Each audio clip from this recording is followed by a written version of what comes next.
What's up everyone and welcome to another episode of Calvin's Garage. We have a very special episode for you today. We're going to do the oil change on the 1992 Toyota pickup Hilux. That's right, we are bringing it all back. Alright, we got the hood open on the 1992 Toyota pickup, and as you can see, it's seen better days, alright? So first things first is the hinges were a little squeaky, so we're going to get a little silicone spray in there, see if we can lube it up. That way, the hood should be able to open more freely than it has been in recent years, all right? We haven't started this thing for quite some time. I'm gonna lube it up. All right, we have a lot of cobwebs here. Haven't started this thing for a while. So we're just gonna give it a little dust off here. Okay, get rid of some of these cobwebs, little spider homes. Okay, give it a good sweep and clean up here. And then we're gonna get started on restoring the pickup to its original glory. Give it a little blow with my air duster.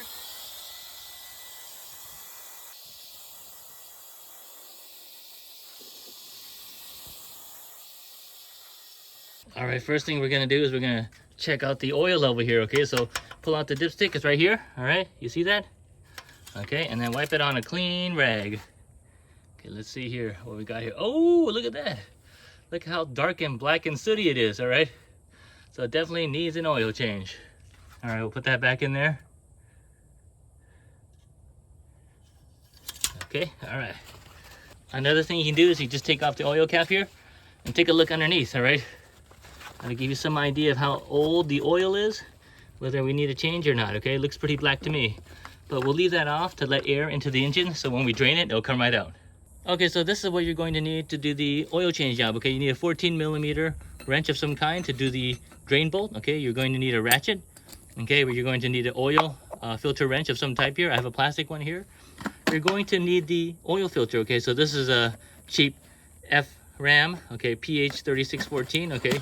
This is a very low cost one you can get at Walmart, all right? We're also gonna need oil, okay?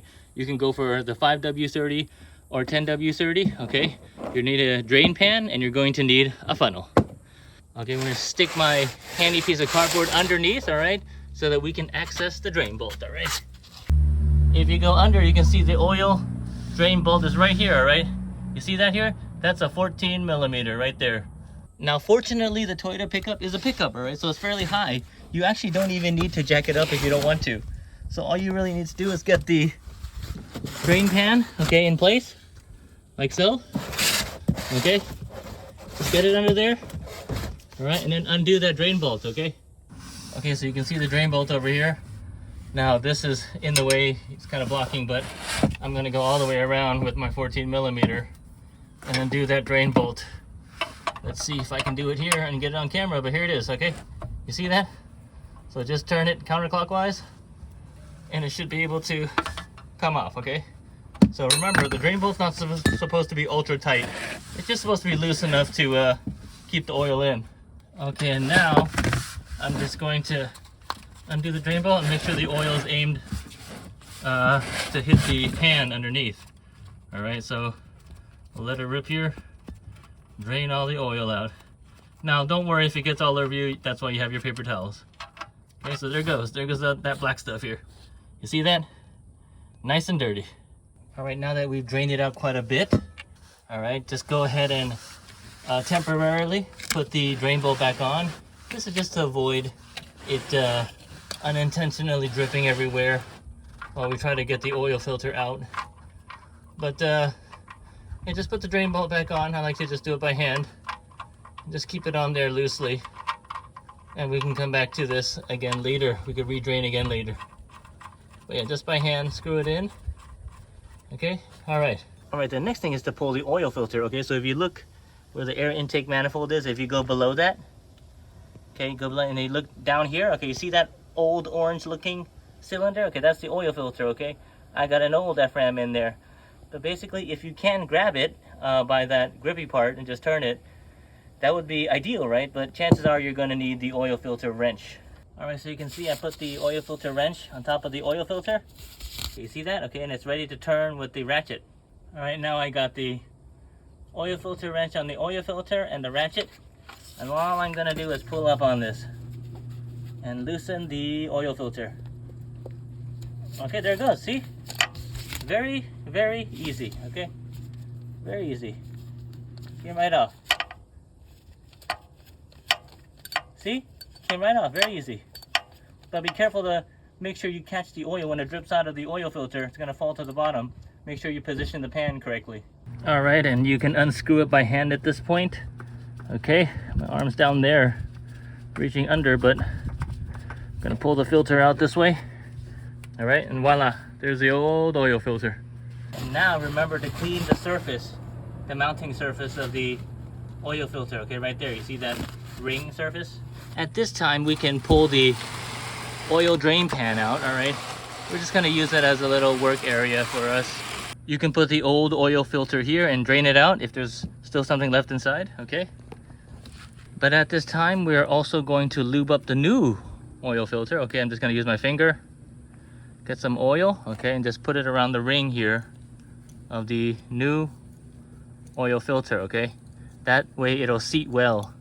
Another angle you can use is if you look through this intake manifold, okay, the hole there, you can actually see most of what we need to look at. Okay, let me focus in on that. You see right there? There's the engine block, okay? There's some spider webs, but it's not interfering with us.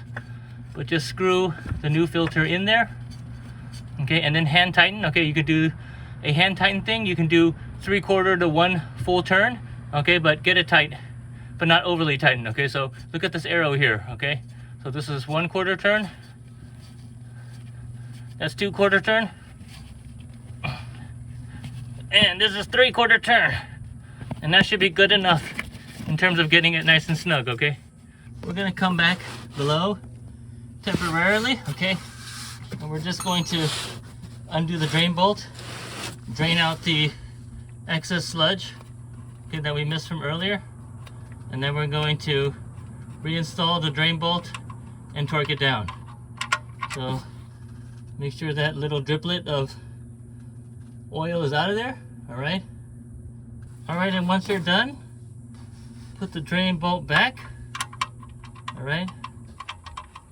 And then with your 14mm and some gentle torque, tighten that bolt, okay? Clockwise. All right, here we go. So just tighten it a little bit.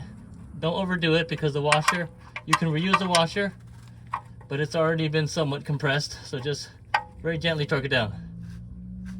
Okay, that's it. All right, and finally, put the funnel up top, okay? And get the new oil, pour it in, okay? You can use 5W30 or 10W30, okay? This is 5W30. But you get the new oil and you just pour it in.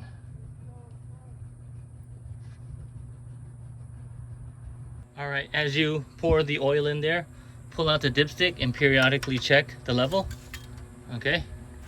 So here's the dipstick. If we look here, it should be somewhere in that cross-hatched area. It might be hard to see here on camera, but give it a good wipe, okay? The oil's new, so it's clean.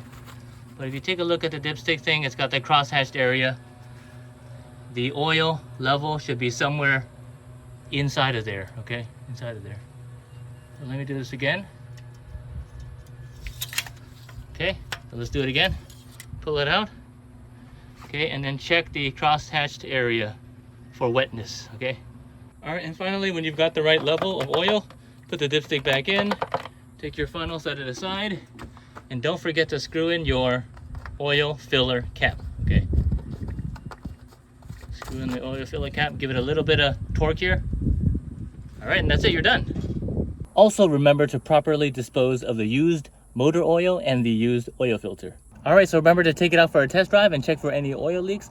Hopefully everything is safe and sound. If you found this video helpful, please like, comment, and subscribe. And I'll see you next time on Kelvin's Garage.